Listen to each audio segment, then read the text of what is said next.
Please mute yourselves so I don't get the echo back. That's including me too.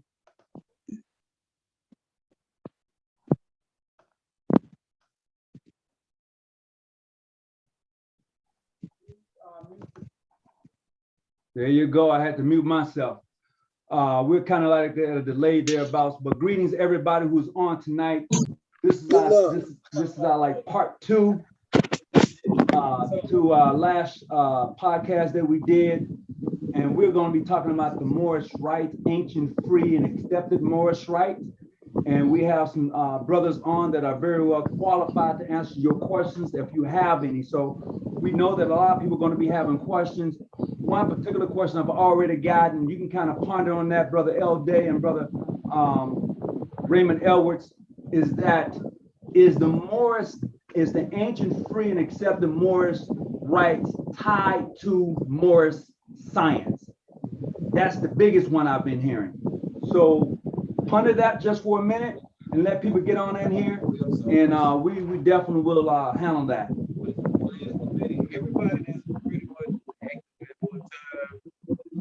So let's see here.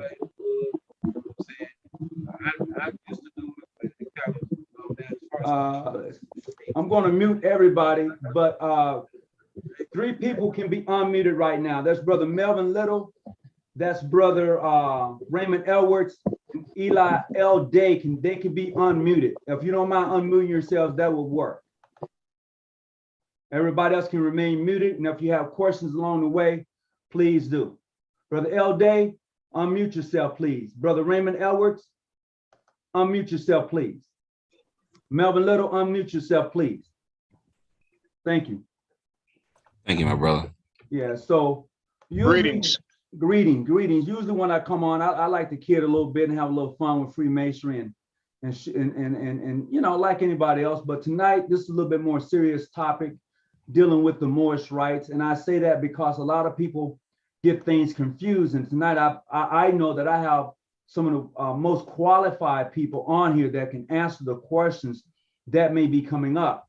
And as I've already said, one of the questions that have already been asked is the more ancient free Moorish rites part of or have any connection to the Moorish science? So Brother L. Day, if you want to go first, let me know, or Brother Raymond Edwards, let me know if you want to tune in. Yes, and sir. After that, we can go from there. Yes, sir. I'm going to go first with that, Brother Okay. Tony Muhammad. And thank you, brother, again for the invite, and peace and blessings to everyone on the line right now. Whether you know it or not, you are what we call in the Moorish Rite, you are sailing. So, Brother Tony, we're going to sail. All right. And that's a great question. And I'm going to start here.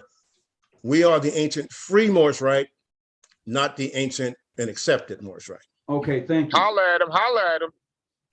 Brother Edwards, holla at Brother him. Edwards, put that in the chat for me. Put that in the YouTube chat for me. I don't know how to do that from here, Brother Hawkins. I'm sorry. Okay. All right. Brother Melvin Little, if you're on, could you put that in the YouTube chat for me? Yes, sir. I will. Give me 1 second. Okay. Well, go ahead, Brother L. Day. Yes, sir. Yes, sir. Brother Tony Muhammad. The simple and concise answer is no, we're not. We know that that's perplexing for a lot of people. You know, there's always like a lot of confusion about that by dint of the word Moorish, but we are not connected to the Moorish Science Temple. We are not a part of the Moorish Science Temple, and there is no organizational affiliation. The Moorish Science Temple is a religious organization. The Ancient Free Moorish Rite is a non-religious organization. Organizationally, there's no connection. Although I will share that we have had members of the Moorish Science Temple practicing Moorish Rite Freemasonry, but there's no organizational connection. Okay. So once again, let me understand. I want to make sure I heard exactly what you said. You said there is no connection between the Moorish Rite, and I want to make sure I say this, ancient free Ancient Moorish free, rites. Moorish Rite. Yes, sir. There's no connection with the ancient free Moorish rites in the Moorish Science Temple, correct? Correct. Okay, now there's At another all. question, is and there's another Moor group that consider themselves sovereign. They're always speaking about being sovereign. Is there a connection with that group in dealing with the ancient free Moorish rites? I don't really know of which group you speak. There may be a few, I might be able to. Can anybody speak on that? Brother Ray, you know what I'm talking about? I don't, I'm just like the LD. I don't know any other group that can claim Moorish Rite Freemasonry as a part of their organization when it's a whole different situation. Like when you go on, let's say the Ancient Free Moorish Rite online forum, there are a lot of brothers on there that are they're Moorish Rite Masons, but they're also guys that are Moors that are, part of Moorish Science Temple. So Okay. what they practice and what they do is like a total different situation. I actually had a physical argument with a guy, you know me, because he's telling me he's already a Master Mason. I'm like, no, if you haven't been this, that, and the other, and the third, and those that are understand what you have to become a Master Mason, you've not done any of that. I understand what you research, I understand what you practice, but this is Freemasonry. And it's Freemasonry from the purest perspective that you'll ever see. That's right. And all I'm saying to you, Tony, you know me for a long time. I've been a Mason since 1988.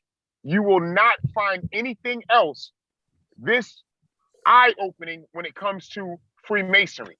Not anything else. So, Brother Raymond, this is Yes, brother. sir. First, I want to tell you, brother, I love you. Second, But you don't call me no more, but it's all right. We good. it just what it is. I work 12 hours a day, but that don't mean I don't love you. Yes, sir. Always. I like to say this. There are some that feel like the Moorish Rite has nothing to do with Masonry. And I'm not a Moorish Rite Mason, but I see a Moorish Rite Mason as my brother. No different, because Masonry is Masonry. There are so many different rites of Masonry.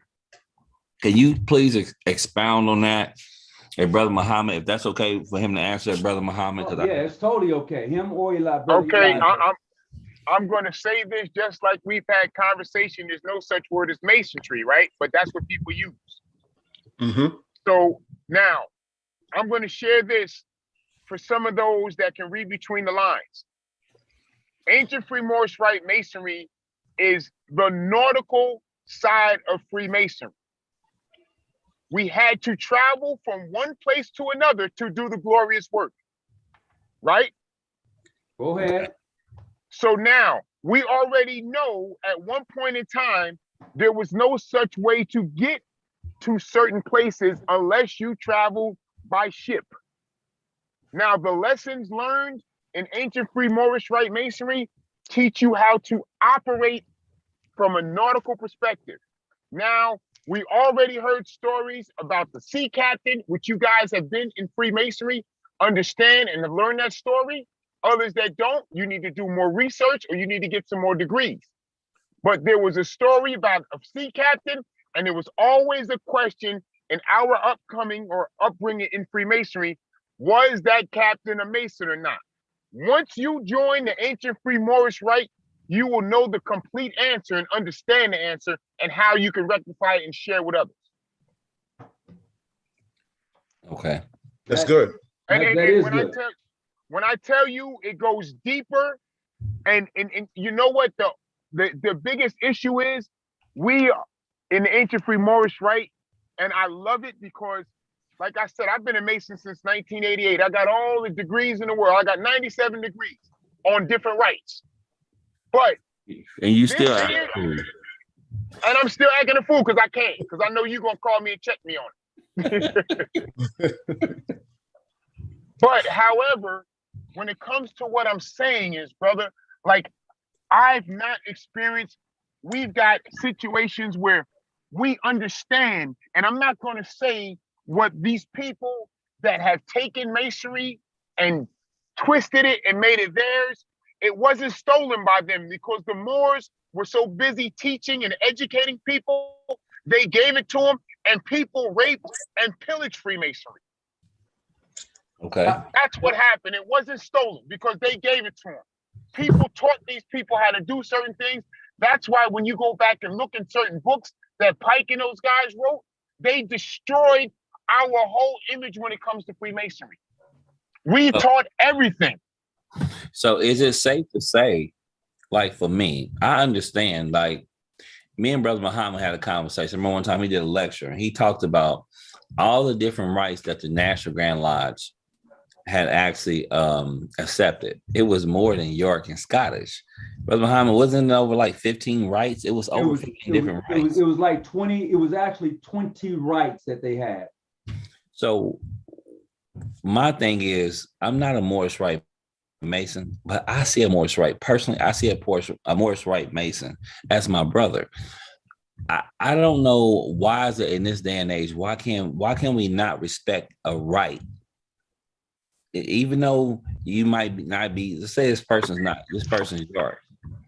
Just because another person's not York, doesn't mean that they're not your Masonic brother. I think this is where in Masonry with mainstream and not even non-mainstream, I think this is where we're getting things confused. You don't have to be the same right to be brothers. That's my opinion, Brother Muhammad, and Brother Edwards. Okay. Well, your question is valid and it makes sense because that's what it should be. But when it comes down to what we're talking about, we're talking about the understanding of a right that predicates everything. I agree with you 100% that every Mason should be your brother to a certain extent, because I have brothers that are in all the rights I belong to, and I don't like them worth a squat, but it's my obligation to treat them as a brother. If you can understand. So now respectfully, like you, I know the accolades of you. I know how intelligent you are as a Mason, and not only a Mason, as a man first. But if I start sharing stuff with you, and when I started dealing with the Ancient Freemasonry Rite, it was to create the dual jurisdiction. And when I explained the concept from where we came from to the L Day, he said, Brother Edwards, go ahead, run with it. Let me see how it works. When I respectfully go to grandmasters and talk to them and share the information with them, us as grandmasters and past grandmasters are some of the best students in the world because we love the craft as a whole. And that's right. Anything that's going to bring us together as brothers is, and this right here, Brother Melvin, it enhances your total understanding of Freemasonry. Exactly. Even with the sisters from the Order of the Moorish Star, they are learning so much more on how to be better students, because now they're learning from a different perspective, like where they actually got this from. Where did this come from? If you start looking at some of the words, the passwords, the different things that are attached to the Ancient Freemasonry Rite, you can see by date and timestamp how things have actually predicated traditional Masonry.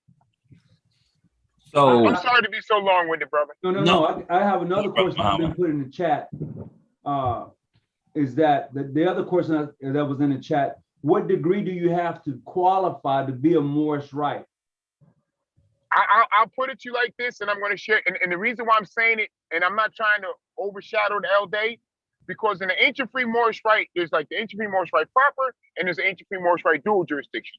The dual jurisdiction is designed for those of us that have traditional degrees already. Now, to be an Ancient Freemasonry Rite Mason, you can come in from the ground floor up. But if you come in from the traditional side, you start off the same thing, but you have to be just a member. Like you can come in as an EA. I have an EA that also has his first degree in the Ancient Freemasonry Rite. Because parallel, there are two great lessons within itself. They both pretty much teach the same similarities, and that's what I'm trying to tell you. If you see the first degree in ancient Moorish Rite and the first degree in traditional Masonry, they teach the same lessons, but in two different perspectives. So are you saying that you make good men better? Better than better. Betterer than betterer. I would say that he makes good men sellers. Okay. Navigate. Isn't that one of the basis of being a Mason, to make good men better? Yeah, but see, you got to understand something, Brother Little. Like, okay, in Mason, we have 25 landmarks, right? Yeah, but right? landmarks are not depending on your right, your organization, you might only accept 5 or 10. Okay, no, but you still use a landmark, right? So let's say there's only 5, let's say there's 10. You still use a landmark. What is a landmark used for? A landmark is used to mark land so a ship don't run into it. So why were those used in situations? Why do you look in certain Masonic books and you have like the anchor and the ark in there? And they're never really expanded on because they have no knowledge of them. It's there, brother. When I'm telling you, it's there. There's so many different things. How can the Moorish Masonic Rite educate us that are non-Moorish so we can have a better understanding? You has nothing to do with you you my being. brother. No, I get it. But see, we're Moors because we are truly the indigenous people of the world. Before there was anything else, there was us. That's like, I'm going to give you a quick lesson. Okay, at one point, there was one big, huge landmass, right? Have you ever heard that story? So now, once they had what they call the continental drift, those landmasses broke apart. So now, peep this. Every continent starts with the A and ends with the A. They all derive from Asia. There's another name for Asia, but they all came from Asia, except for one, Europe. So who came from Europe? Why are they not with an A and ending with the A? Why are not one of the original continents? Because it wasn't a place for them. Interesting. Got another question for you. Got another question? Sure. Moorish Rite claimed Freemasonry because they believe that the Masons were given to the Europeans by the Moors that went to Spain and spread it out through Europe. That's the question. Moors claim Freemasonry because they believe that Mason was given to the Europeans by the Moors. In my opinion, 100% true. And I'm not even going to say my opinion, it's factual. Okay. Well, it is a fact, and this is not, I'm not talking about the Moors, right? It's a fact that the Moors educated Europe. That's a fact. So before we get into the right, can we all at least agree that the Moors brought the mathematics and the science and music and the arts to Europe? I'm saying, can we at least start there for a basic agreement? I don't have no issues with that. I've done my own reading, my own research, and that's my conclusion. But others may differ, and they have a right to. So that's really what it's all about. The only ones that are going to disagree with that are those that do not do research on history. The Moors taught everything. Yeah, we say that the Moors can we at least agree that the Moors have brought science to cultivation, mathematics, religion, music, everything. Can we at least agree on that? I'm just saying, sure. This is outside of the Moors, right? We know that the Moors have brought this to the continent of Europe. Okay. Well, can we at least start there as a basic agreement? I'm quite sure we can. That's easy to agree to because it's historical. Like there was periods in the world where they burned books. There's periods in the world when they killed everybody that had information. That is true. My next question is this: when do it says, when do we stop adding rights to any degree work or any masonry? When does it stop expanding? And I'm going to give my 2 cents about that in just a second, but go ahead. Well, they're all different stories. Like if you go to Memphis, Mizraim, it's Memphis, Mizraim, but Memphis is in Egypt. Mizraim is in Egypt. It's a story told by a different person. Right. Okay. Brother Now, Little?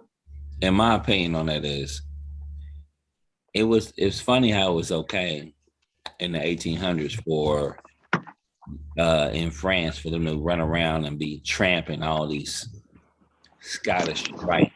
They weren't even the Scottish Rite. They only had 25 degrees. They were just going around doing whatever. And they have been, over the years, it has been refined, it has been perfected, and it's been proven to work. These rights grew out of guys running around to create. Now, I'm sorry, brother. Hold on, I'm sorry. You said down. what? Guys running around what? I didn't hear you. So you had guys running around in France doing Scottish Rite degrees. There are so many different rights, and the Scottish Rite has been perfected over hundreds of years. It has matured just like a country. So that's why I give the Scottish Rite credit. The other rights have also matured. But just because a person may not be a Scottish Rite or York Rite, I think it's limited intelligence to say, oh, this person's not a York Rite, he's not a Mason, not a Scottish Rite, not a Mason. You got mechanics. I mean, I think the limited thinking in this day and time is what hurts us in Masonry. From recognized to unrecognized. And I think in this day and that time, we all need to come together. And it's silly to think that only York Rite or only Scottish Rite, only your organization can make the call who isn't a Mason. To me, that is the most stupid thinking in the world, in my opinion. Brother That's a LJ. good point, brother. I'm going to tell you why I'm interjecting. Because the conversation, it's discursive right now. And I'm not sure what track we're on. Okay. So you know, with certain things right now, I'm not sure where the Moorish Rite fits into the context. Now, if you're asking, you out with that, Brother Elday. Yeah, if a question is being asked about were Moors the stewards, okay, of education and civilization, that's one question. If the question is, were the Moors the authors and fathers of Freemasonry, that's another question. Now, what we are concerned about in the ancient Free Moorish Rite is this, and it has been like this from day one, and this is something that Dr. Hazel has insisted upon. I'm Dr. Hazel's student. I am going to follow my teacher beyond the grave, is this. We're not really concerned with bashing the other Masonic organizations because they have their place. Now, Dr. Hazel used to say, if you want to claim that you are the author and you are the father of Freemasonry, then do it better than others are doing it. Just don't whistle Dixie about it. If you are the originator, then maybe it's in your DNA. Activate your DNA and go out and show the world what Freemasonry looks like. This is where we have to be with this. So I'm feeling a little bit of a contention with the other rights. We don't have that in the ancient Free Moorish Rite. We don't have that. I think it's okay. And we are where Dr. Hazel said, show your Freemasonry, practice it, do it. At least show that you are capable of standing toe to toe with others. But we cannot say, well, they didn't have it. They didn't have nothing. They don't know anything. Well, that's not so. Because they practice it and they practice it well. If we have our own, we have to show that we can practice it well. There's nothing wrong with the Freemasonic nomenclature, Brother Muhammad, as you talked about. Whether it's Scottish Rite, French Rite, Lithuanian Rite, German Rite, American Rite, it doesn't matter, French Rite. Right. As long as you are practicing it. Right. And you're working with the tools and concepts that is Freemasonry. So we are not necessarily here to cast a stone backwards at any other Masonic order, but we are about advancing this one. We're like the new kid on the block in the ancient Free Moorish Rite. So what do? What do you practice? How do you practice your Moorish Rite? Is it something that you just talk about? Or is it something that you practice and do? So, brothers, the conversation was discursive. I wasn't quite sure which way it was going. Brother Muhammad, you did say you could help with that. I would say this, Brother L. Day, it's good to see your passion. Thank you, sir. It's good to see your passion, because when a person shows passion to me, they shows that this is the direction we're going, and there will be no deviating from it. Some people show passion, but they don't have a control passion. They have yet to learn to subdue that passion. But when you have a subdued passion, you know exactly what you're doing. You know how to go about getting to that, to where you're going. And to me, to hear you come out like that, I can only applaud. You're a pretty laid back guy, you know. That's why I say that. Yeah, I appreciate that, sir. You know, and I do tend to be rather austere and reserved, right? But there are things that, of course, is going to spark me and agitate, you know, my passions, brother. I appreciate that. And I do appreciate what Brother Melvin said and what Brother Raymond Edwards underscored. You're right, Brother Melvin. I appreciate when you said, hey, but Brother Edwards is still my brother. I still consider the ancient Free Moorish Rite my brother. Because from the beginning, we wanted to set up dialogue based on a mutual understanding and respect. Right. I'm Moorish Rite. You're Scottish Rite. You know, can I not have a human conversation with you just because your shoes are different from the ones that I might be wearing? Exactly. That is exactly what I'm saying. So what I am saying is basically, I think all Masons need to respect all the rights. Whether you agree with them or not, try to understand them, because just because, let's say, another guy may not be York or may not be Scottish, doesn't mean that they're not my brother. That's what I'm trying to get at in this day and time, that we have to get back to the time of when the National Grand Lodge, they had over 20 rights that they accepted. And I know for a fact, a lot of brothers did not understand all 20 rights.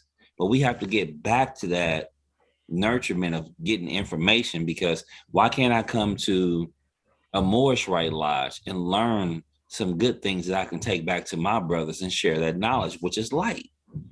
So I think to me, I think it's a Masonic disservice to start claiming what is and what isn't, and you don't even have the knowledge to back it up. That's right. My opinion. That's right. Now, on the line right now, we got what? 33rds beyond, right?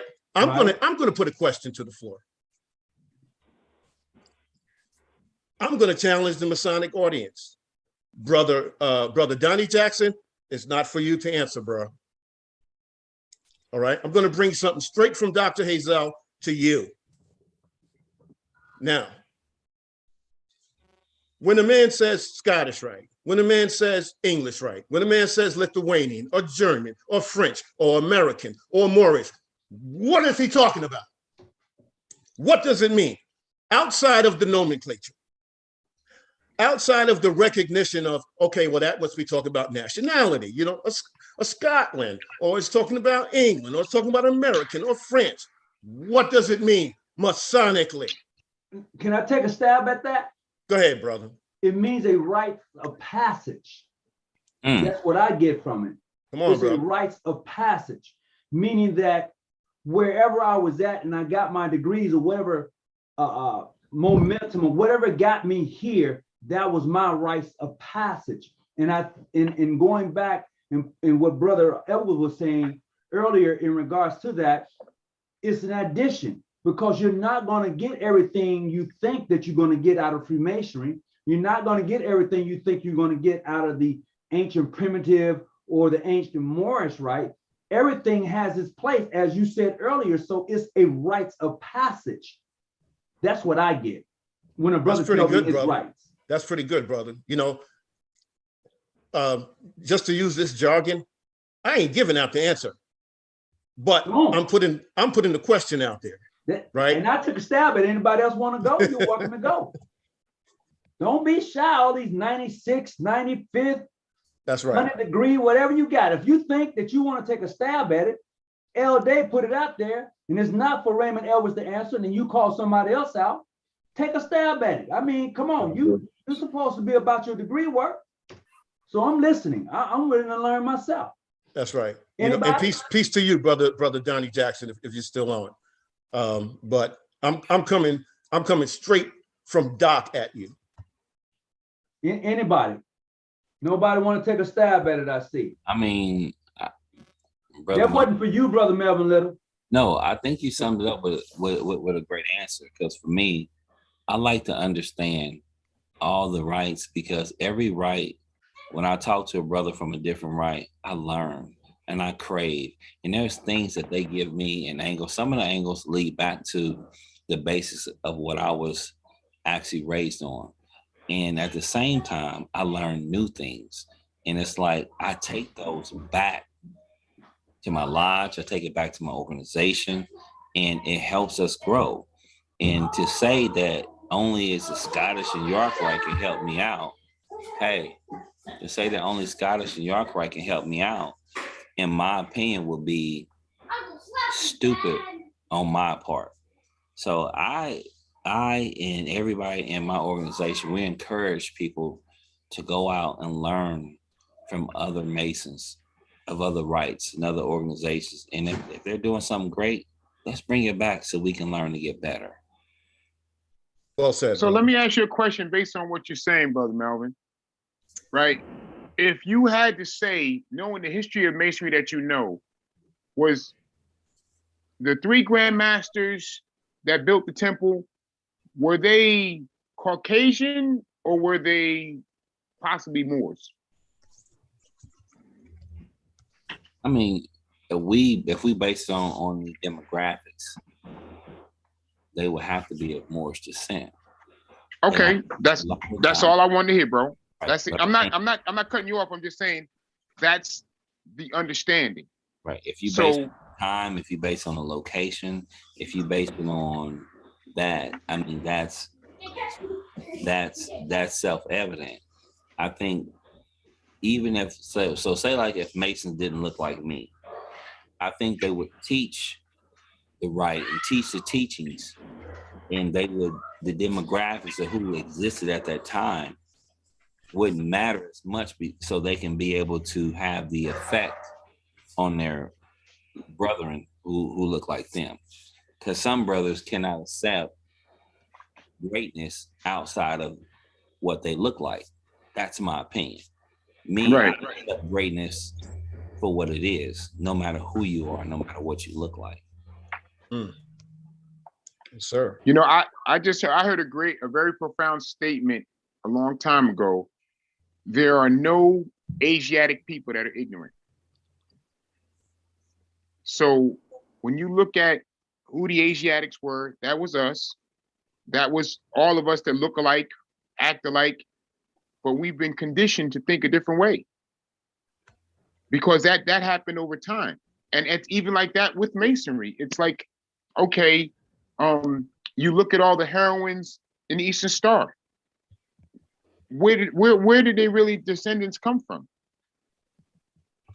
They're from our sector. Yeah, you know, I deal with some even white Masons that are very aware, Masons that are from the Middle East that are very aware. I try to just learn. I try to be as biased as I can. And I know that the majority of what the world predicts us to say and show and prove and say what is and what isn't, I don't care about that. I care about what can another brother teach me so I can learn something, so I can take it back to my craft. If I get one nugget from Brother L Day that I can take back, that's more than what I had before this call. Exactly. Yes, sir. That's right. If you're not progressing in Freemasonry, meaning Thank you, that sir. your mind is not expanding, if you're not doing that and you think where you're at, that's all you have in Masonry, I say it over and over again, you've totally missed it. If you think that where you're at is the complete know-all to begin off, you have completely missed the rights. And I'm saying the rights because of the diversity of the learning aspect that we now call Freemasonry, or whatever rights you want to add to it, because it is a right, in my own opinion, a rites of passage. And as Brother Little said so eloquently earlier, the mere fact that the National had 20 rights at one time, actually had 20 rights. This is in their history. And the mere fact that we're being introduced to the primitive rights, and now the ancient free Moorish rights have come along, and it's expounding upon the Hermetic legend and expounding upon who are the Moors. It's bringing in a whole nother concept and understanding the rites of passage that we take. Because I just firmly believe that as a person who went to college and pledged, it was a rites of passage. When you pledge, you became what you call a Greek. So when you see another person who's a Greek, you say, "What's up, Greek?" You don't say, "Well, I'm a this, I'm a that." A mature Greek will say, "Hey, Greek, what's up?" And they go on about their business, they talk or whatever. Just like in the rites of Freemasonry, when you come across another brother who's a Moor or whatever his rights may be, you speak gently. You, "Hey, brother, how you doing?" And go on about your business, because your grips may not be identical, but your rites of passage is what they are, a rites of passage. And every group and ethnicity that I know of have a rites of passage. Somebody can correct me if I'm wrong. But they all day, what you got? I'm sorry, did someone call me? I called you. Oh, okay. Yes, sir.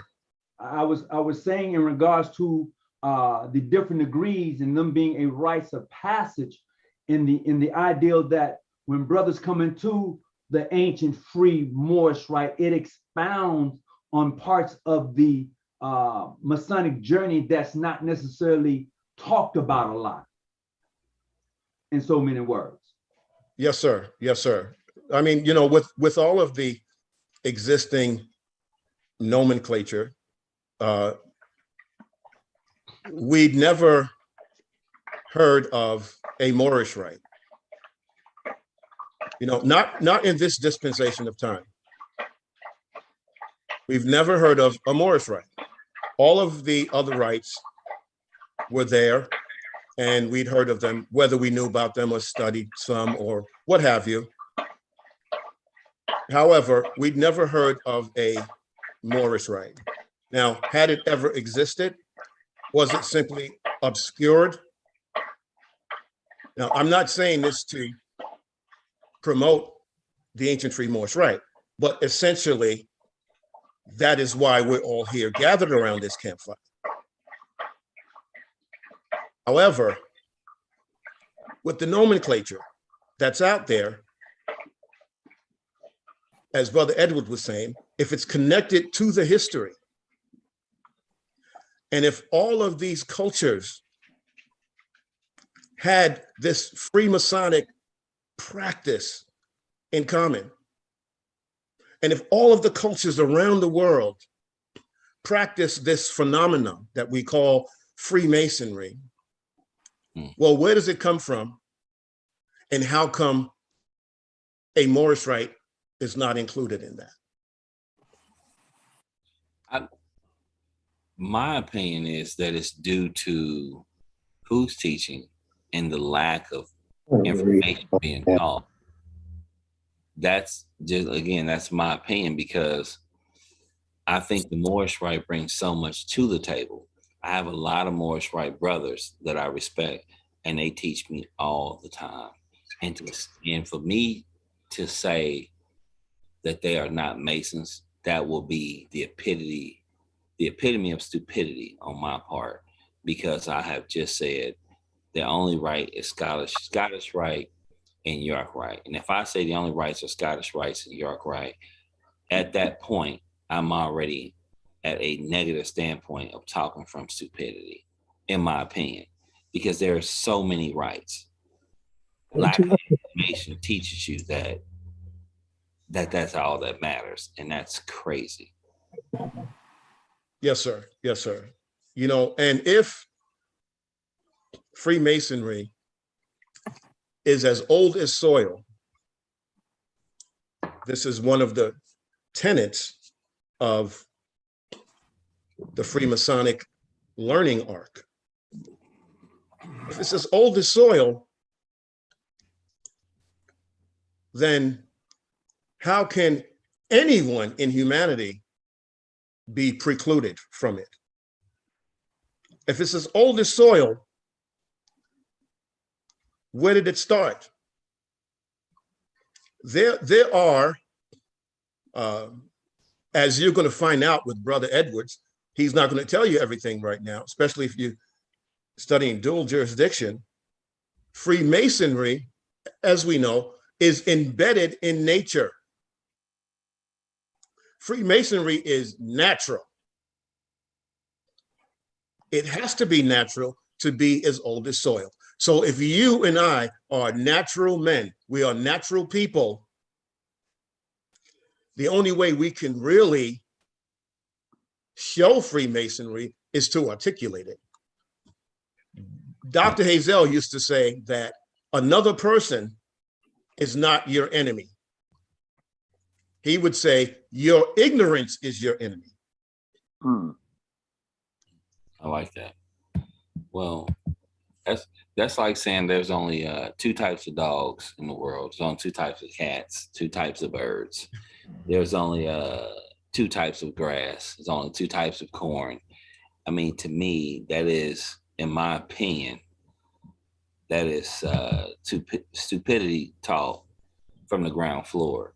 And I think any Mason that starts to acquire knowledge and crave for knowledge, they will learn it. If someone has taught you that there's only two types of masonry, that you should go back and relook at everything that you've been taught from the ground floor and be open to learn from everybody.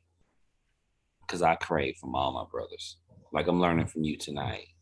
Brother Edwards, every time I talk to him, he educates me he goes to level 30, but he educates me. And to say he's not a Mason is, to me, it's blasphemy, in my opinion. Hey, I Yes, got sir. a question from Brother Beaumont. Yeah, can you guys hear me? Yeah, go ahead. All right, good evening, brothers. This is a great conversation. I'm back again. Actually, this time I'm off. I don't have to work. Last week I was working, and so I've been listening. I've been writing down a bunch of stuff. There's a few things I would like to be defined clearly, right? We've continuously used the word Freemasonry, yet we haven't defined what the parameters of Freemasonry is. That's number one. And it seems like we're going all over the place, but we're not providing any historical context. We're taking things that, and Albert Pike did that, as a matter of fact, in his writings, his Morals and Dogma. He tend to fuse a bunch of ideas together. Which is why is it safe to say? Give me a second. Which is why years later, Arturo de Hoyos had to come out with a version of Morals and Dogma, which kind of explains and put things in its proper context. So I would like for somebody to define within historical parameters what exactly is Freemasonry. Because for me, when we look at history and what it is, history is paramount. We're talking about Freemasonry. We're talking about how it affected history, and there is no historical context. Secondly, someone said, I think it was Brother Edwards said something about an anchor and an arc. And just to provide context on that, the first time that the anchor and the arc was ever used in Freemasonry was not even mainstream Freemasonry in France. It was actually Antediluvian Lodge in 1747 that produced a ritual where their first degree, they had three degrees, and the first degree dealt with the fall of man. The second degree dealt with the pillars, and then the third degree dealt with the ark and the anchor.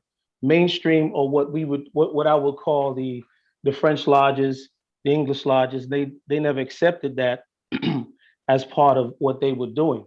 But it did creep its way into Preston's work, which is again why it's paramount that we study history. We study how things were put together, and most importantly, why they were put together. So what it seems like we're doing is taking a lot of different historical events and interpreting them out of context, and that idea that we come up with, then it has to be so. Absolutely not. I refuse to accept that. So one more thing, I just want to ask, and I will sit back and allow you guys to answer the questions. Is the Freemasonry that and I'm sorry if I messed this up, and I may, the ancient Moorish Rite practice today, would that system that you guys have today, would that be recognized by the Moors? Because you said the Moors were Freemasons.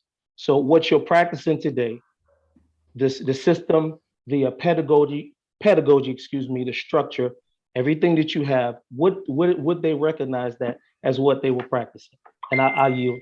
Okay, I'm going to answer some real quick. We have already distinguished beforehand that the ancient free Moorish rites has no connection to the Moorish Science Temple or the Moors as you would have it, as far as I'm understanding you're saying. So that's already been talked about earlier. So this has no connection to that. Okay. Okay. So Greetings, it has no connection. greetings, fraternal greetings to everyone on the line. Peace. Grandmaster Rene. Greetings to everyone on the line. First, my apologies for arriving to the vessel a little late. First, I'd like to acknowledge the Creator for allowing me to be here tonight, the Supreme Navigator of the Universe. I'd like to acknowledge Supreme Grand Commander Al Day on the line, and my Grandmaster Ket, and the rest, and all the Grandmasters on the line, and all the brethren. So thank you for allowing me to be here. I just wanted to go back, and I'm hearing a lot of dialogue going back and forth, a lot of questions going back and forth. The Al Day posed a question to the floor, which, if we really think about that question, it'll bring all the questions, the Q&As all together if we focus on that one question, because that one question the Al Day posed to the floor included everyone. Right. He touched on all the cultures, including the Moorish Rite, wherever you connect yourself to in heritage or lineage. That was the question. And a lot of this, what I'm hearing now is that if we focus on that one question, that will answer a lot of questions and will relate back to the main question that brings us all together tonight. So Al Day, if you will, please, brethren, could you just go back to that one question again for us, please? All right, yes, sir. And I don't know if it would help to rephrase it. And I am going to say that Brother Edwards and others along their discourse, Brother Melvin, did touch on it. And the question was, as we consider the nomenclature of Freemasonry, right? All of the rites, it's where the nomenclature comes from, you know, it's the Scottish Rite, and, you know, and so forth. You know, I could give a litany of that and we could keep going on with that. But when they chose those rites and they chose that nomenclature, or as we chose the Moorish Rite, what do we mean? What transcends the nationality? There has to be something that transcends our personal opinions, I was a Scottish Rite Freemason. Did that make me Scottish? Right? But I had no issue. I had no problem following and practicing. Let's stick it there. When the Scots called themselves Scottish Rite Freemasons, brother Vermont, right?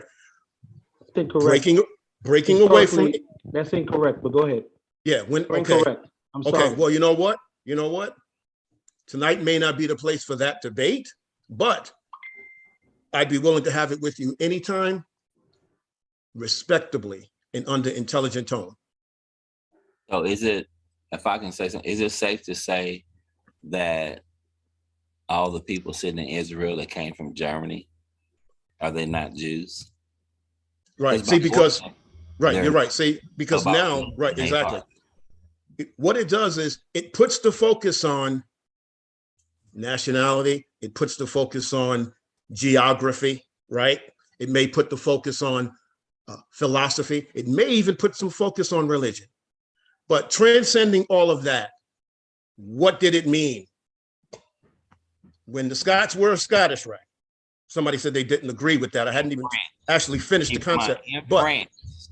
Or France. What did it mean? No, they were Scottish. I'll answer the question. France. I'll answer the question. Brother Calvin. The Scots were never Scottish Rites. The Scots were never Scottish Rite. The Scottish Rite of Freemasonry has a development period. That's not answering the question. That's an opinion. No, that's an opinion. It's a historical fact. That's not answering the question, brother. Because you know why? No, but I'm telling you, you know why you can't answer the question? Because you don't know. No, because you don't know. But here's the thing, and I'm not holding that against you. Hold on. You don't know what I know. I don't know what you know. You don't but know I what know I that know. you're not answering that question I'm specifically. answering that's not the question I asked. Answering your question, but I'm not going to answer it the way you want me to. It was a development process. There was no such thing as Scots being Scottish Rite. As a matter of fact, the Scots, the Grand Lodge of Scotland, got their charter to practice Scottish Rite in the mid-1800s. So there's no way they could be Scottish and get a charter outside of Scotland to practice Scottish. Can I enter? That is no, brother. Just let me. That is incorrect. No. What you're saying is correct about that history, but you can't deny that there was never an organization, or that there currently is still one, that its nomenclature calls itself the Scottish Rite. You cannot deny that, can you? That is because that's what I'm talking about. Absolutely, I agree with you. Yes, and sir. That's where I am, brother. Okay. I'm not into the complexities of the history. I'm into the nomenclature. We can't deny that. Okay, go ahead. Something called the Scottish Rite. All right. I'm listening. Transcending the nomenclature, transcending the name. What does that mean? When I say Moorish, what do I mean? Am I talking about nationality exclusively? If I say Scottish, am I talking about Scottish or French? Am I talking about French exclusively? I don't see you going to go now so we can eat and stuff, but it's okay. What do I mean when I say that? What do we mean as Freemasons when we select that nomenclature? What do we mean? Are we just talking about the geography? What are we talking about? That's the question. Is it safe to say that the Scottish Rite was perfected in France? Again? Is it safe to say that the Scottish Rite was perfected in France? Can I just interrupt with something? It was just stated a minute ago there would be a great conversation for another situation. Yeah, it was just stated that. Yes. So what I'm saying is, if the Scottish Rite was perfected in France, and if the Jews that are in Israel came from Germany, can we say that they're not Jews? Because by religion, they are. All I'm saying is, if we are looking at saying a Masonic body exists based on a Scottish Rite or a York template, it's just that we are looking at Masonry from a limited box. Well, let me explain. Right. Let me explain. Come on, brother. You're on it, brother. My problem is this. And I've said this over the last 3 weeks, and I have to be perfectly honest. I'm trying to try to be respectful. I respect the brothers. I absolutely respect their struggle. I respect Do what you, they're do doing. you I see see. them Hold on a as second. your Hold side brothers, on a though? second. Hold on a That's the second. question. Let I Kevin go. 100% love what they're doing. That's not I what I asked you. Yes appreciate or no? it. I believe that Thank they're you, on sir. the right track. The issue that I Come on, have, brother. the point of friction for me, where it clashes together, is when you say you are Freemasonry. And by definition of what Freemasonry is, I'm not putting down the order. I'm not saying they're not a So philosophical society. do, I'm not saying so any what of I'm that. asking you I would is, love to be a do part of you it. But see for me, them as your hold on, Messiah let brothers? me just Yes, sir. Okay, and complete then my answer thought. that The question when you're friction done. point for me, is the word Freemasonry, because and I went out last week with that, is when I look at Freemasonry, there are a plethora of rites being worked, but they all center around the first 3 degrees. The first 3 degrees center around the biblical story of the building of King Solomon's temple. They are structured Right. entered apprentice, And fellow that's crafts, on the and York, right, and and Sky. master mason. All rites of Freemasonry are structured around that. Now, whether No, they they're not. tell No, they're No. not. That's not absolutely, true. they're not. That's not true. Okay, That's they're not not. true. They're So not. It's not true at all. So It's they not don't at have all. their own entered apprentice, fellow craft, and It's, master look, mason. excuse me, brother. I don't mean, I'm not trying to be disrespectful, but that's not true. I'm asking you a question. Do they have their own entered apprentice, fellow craft, and master No, mason? they don't. No, They they don't. don't. Okay, what right No. doesn't have their own entered apprentice degree? The ancient free Moors right. Okay, all right. Come on, brother. okay, It's not so, a right of Freemasonry, man. so, It's not. so It's if not I a can right of ask a Freemasonry. question, I It's just want not. to ask one question, It. brother. So Kevin. what did you come here to do? Did you come here to bash ancient I'm free not Moors coming Freemasonry? here. Listen to me, brother. I'm not coming here to bash listen So anything. what is So Freemasonry? how are you going to say it's not Listen Freemasonry? to me. Listen. Yes, sir. I am not coming here to bash anything. I'm coming here to get my answers questioned. As a customer, you are producing a product. I have questions. I don't sit back and accept anything. I have questions. I study. I'm an astute student of history. If you cannot answer my question, you don't need to be selling. It's pure and No, simple. I'm not selling anything, brother. You are selling. No, I'm not. No, I'm not. You came here to do nothing but bash and destroy. Stop taking That's my personal resistance as opinion. bash. I'm not bashing Yeah, you, brother. because you know why? I'm Because asking just like I Okay, so I had to mute everybody right there because to Peace, me, brethren. it was Yes, kind of sir. Yes, sir. speculating where I didn't want it to go. So I kind of muted everybody. But Yes, sir, brother. brother Ray, I hope Al, I don't want to mess his name up. Brother Al, I'll leave it at that. Peace, brethren. On. Peace. Peace, brethren. Thank you for the floor. We're pronouncing that Al Saide. Brother Okay. Renee is my name. Before you go ahead, Thank you. I just want to, we don't discriminate against Brother Calvin's question. He poses great questions. That's and right. I honestly feel he is here to learn. And the best way to learn is for harmonious dialogue. We can't shout at each other. We just have to give each other the opportunity. If I could just attempt to, we try to add some logic to it. And I think I almost feel that's what the brother is seeking, a logic perspective based on something that's true, something that's square relating to Masonry. But if we put that all aside and just to keep it more fundamental, let's just put Freemasonry to the table for a moment. Let's put our tools down for a moment, just one moment, and just keep it really fundamental. Whether you're inside or outside, if you identify with a creator, whether you're Scottish, Moorish, whatever culture you come from, we're all looking to get to the same place. Come on, brother. We're all looking to get to the same place. Amen. That's right. For example, connecting your dot, you're a dot, and we're using all that we have, including the liberal arts, which Brother Calvin was alluding to. When we talk about Freemasonry, we can't put a circle around it. We could put the square in the circle, like the brother John has there, brother John G. Jones has there, excuse me, Grandmaster Muhammad. But when we put that to the side, brethren, our objective is to connect with that other line, that other dot. That dot, you call it whatever you want, because we know the Creator has 101 names. Call it whatever you want. Call that other dot whatever you want.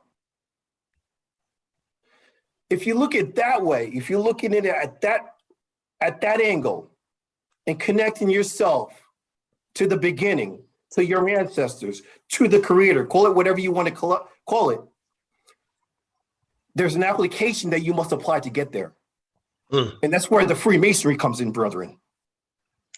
Regardless if it's Scottish, if you choose that, Scottish, you're choosing that.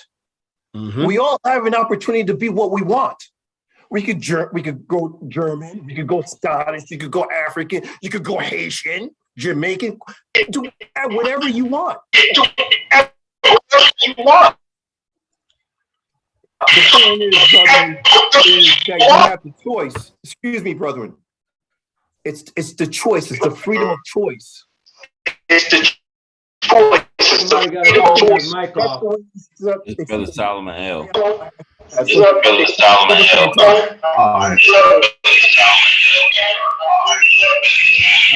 to mute him. I think there's a strong feedback.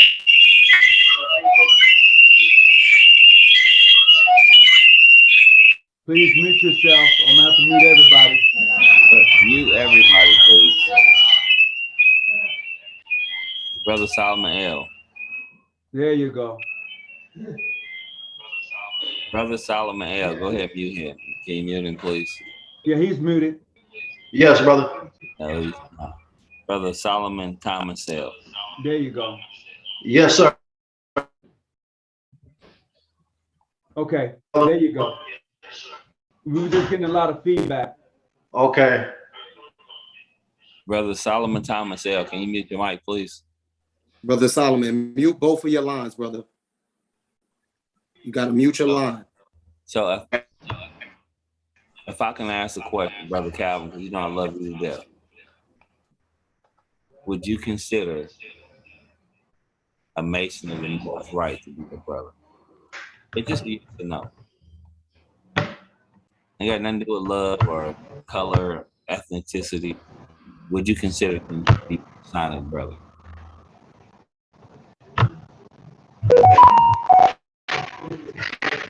He needs to be unmuted. Oh, I'm sorry. I'm sorry. Say it again, Brother Melvin. I didn't hear the question.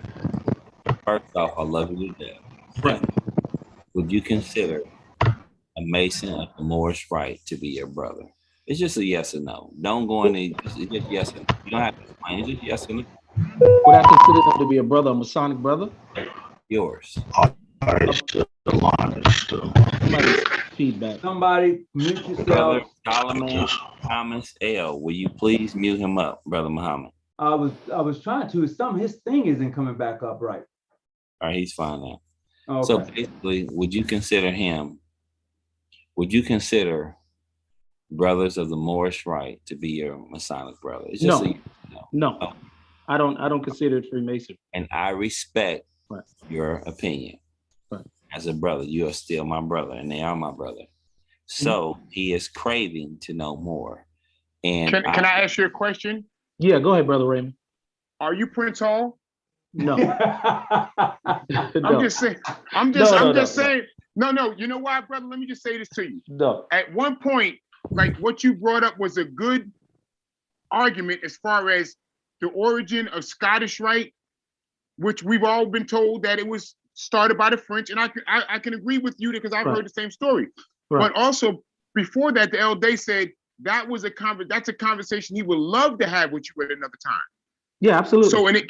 So now that conversation kept getting into that because you wanted your answer. And believe me, I love to debate. Me and you can knock heads and then go get a cigar and a soda after that, laugh and joke.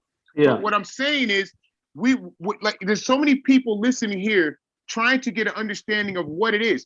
And just like they said, if you had Egyptian Rite Masonry, German Rite, Scottish Rite, York Rite, Banana Rite, Haitian Rite, it doesn't matter. It's another rite. But if this rite helps us the most as individuals, as people, that's what we're really supposed to be about.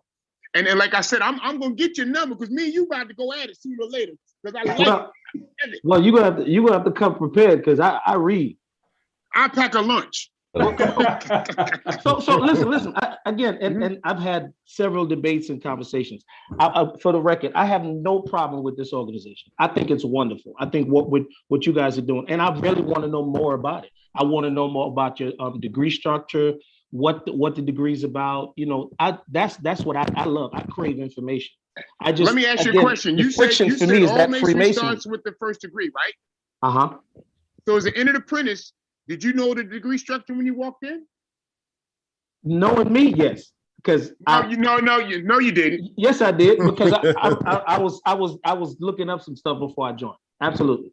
But because see, you was acting clandestinely, so your data makes sense. Well, but what I'm saying to you, brother, is like this: when it comes to anything, like me, I'm an HVAC worker by trade, right? I can work on cars. I'm a cook, a very good cook. Anything that I choose to learn how to do, I get something and I read it. I can even do body work, Melvin. But anyway, so, but what I'm saying, like our point is that this is an enhancement to everything that everybody has learned. So if like Brother Melvin said, if he joined and he learned 10 valuable lessons, he improved himself. Yeah. He increased his understanding. So that's what it's more so like. And just like when we have people that have joined, it's making people become more in-depth thinkers. It's like people that had no vocabulary now have a vocabulary because they're looking at, and I'm not going to say no vocabulary, that's wrong. But if they had a limited vocabulary, their vocabulary is being expanded just by the use of some of the words and terms we use in ancient Free Moorish Rite. So it's like, okay, if you sit down and we start talking about something, you'll be like, bro, that's cool. I didn't know that. And because you're that type of person, you're a student of study. You know what I'm saying? Because all the best students are great teachers in the end, but you still always have to revert back to being a student. Thank you for your introduction, brother. I didn't get your name. What's your name? Calvin, man. We spoke last week, but I'm gonna mute out because Calvin, you the Grandmaster? No, man. Heck no. Grandmaster of what? No, man. No, listen, I'm gonna mute out and I'll listen on because I don't want this to be about me. There's other people that may have questions. So but I appreciate it. So when you get a chance, hit me up again. Brother Calvin, I respect your opinions, brother. I respect you as a researcher, and I love your energy and your sentiment and what you said earlier about your respect for the ancient Free Moorish Rite. Notwithstanding, you may feel that we are not in the vein of Freemasonry, but your words were at least in approval of what you see us doing. And that is, brother, the most important thing. That's the most important thing. And that makes us brethren, even if it doesn't make us fraternal brethren, but it makes us brethren, because I'm going to respect you on the square. You're going to respect me on the square. Even though you may say, hey, I don't think what you guys are doing is Freemasonry. I don't think you're connected to, the roots of Freemasonry. Brother, that is understandable. And I have to respect your right to your opinion, and I have to respect your right to your scholarship. If I said anything earlier that offended you, I apologize. Both of us, we had a very passionate exchange. And so I understand that. And without this, as brother Tony Muhammad said, that passion, that's what pulls us through. That's what gets us here. That's what brought us to this venue right now. So I love you, brother. I love your spirit. I love your spirit. Maybe I appreciate the comments. Maybe we can talk one day on the telephone and have some. Well, I drink a lot I love coffee. My grandmother introduced me to coffee, so I love coffee. Okay. Don't you know? You know who introduced? You know who introduced the world to coffee? I know. Coffee right here, brother. I know. I know who. I know where coffee comes from. So that's it, brother. I have you. This Go is ahead. one of the things that I was saying. Being a York Rite and Scottish Rite Mason, I am a lot more progressive because some of the things I took out of the history is that Masonry is a progressive science. A progressive science means the progress. So we have to look at things of the progress.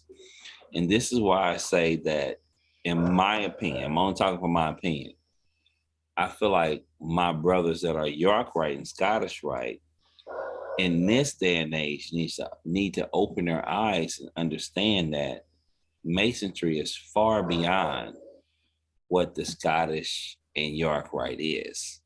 And when we think that Masonry is, well, based on the Scottish Rite and based on the York Rite, and I think that is, when you come from a angle of limited information, we put ourselves in a box before we can even get out the gate. That's my opinion as a Scottish and York Rite Mason who craves the other rights, because I want to know them all.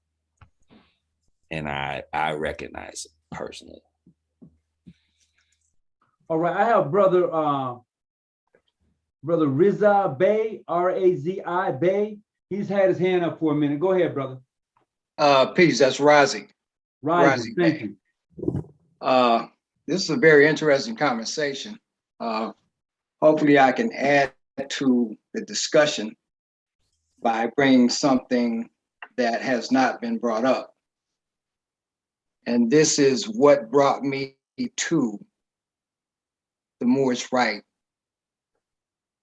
And I come from the York Rite side of the equation.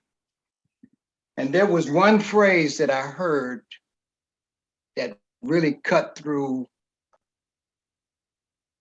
all my years of Masonry. Mm. And that is, if you're not practicing your own Freemasonry, whose Freemasonry are you practicing? Come on, brother. So I think if you're gonna debate, then you definitely have to answer that question. Mm. Whew. That's my piece. Yes, sir. That's my brother. Great question.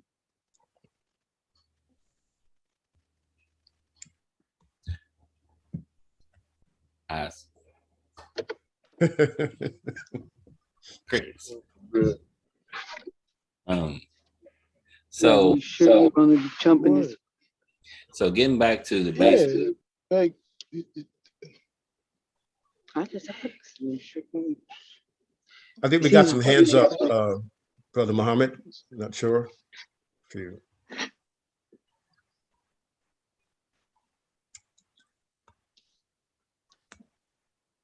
Well, you know, I'm just gonna fill the void here, fill up the space.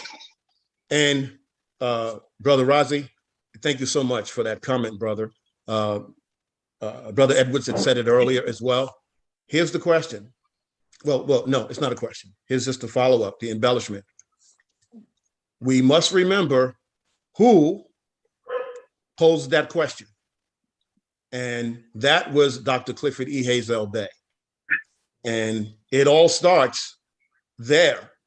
And whether some people would like to think so or not, he was a Freemason. He was a Scottish Rite Freemason.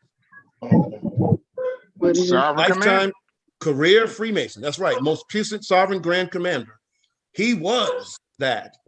And so the ancient Free Moorish Rite comes from him. So if the Moorish Rite is illegitimate, clandestine, bogus, any of these words that we would like to use that we generally didn't use for each other, however, then that means that he was too, and he certainly was not. But he posed the question. He's the one who posed the question. And there was another Freemason by the name of Fred Kleinat, who was over 17 million Scottish Rite Freemasons worldwide, who asked Dr. Hazel, whatever happened to the Moorish Masons? What kind of research, what kind of history did he have access to? that so many others may not have access to, for him to be able to even pose that question. Whatever happened to the Moorish Freemasons? What was he talking about? Who was he talking about? Dr. Hazel posed that question. If you're not practicing your own Freemasonry, then whose Freemasonry are you practicing? Thank you, Brother Razi Bey. Brother L Day, if I can expand on that, and that's a great question. I think what happens is when you're raised from a point of limited information, all you know is the box that you're raised in. And as a Mason, as a Freemason, you're called to get light. And at some point, you can only get so much light from the limited box that you're raised in. Until you come out of that box into the real world, it's like a butterfly. A butterfly a caterpillar can only eat on a limb. Come on now. The world that this caterpillar sees is only the leaves that it can get to and eat on. When Masonry prepares us to go into a metamorphic state, if we can expand ourselves beyond how we're raised, no matter what rite we're raised in, and we go to a metamorphic state and we become the butterfly, you jump off that branch, then you can see Masonry in its whole entirety, which is more profound than the rite that raised us. That's my opinion. Come on, brother. You can't see it if you're still a caterpillar. You don't go through a metamorphosis and understand that there are so many rites that, just like a tree has branches, we can't say Masonry doesn't have a branch or branches. Come on, brother. Masonry is a tree and the rites are the branches. And what happens is there are a lot of teachers that have taught a lot of men not to be able to go into a cocoon to turn into a butterfly. And what they do is that is the beginning and the end.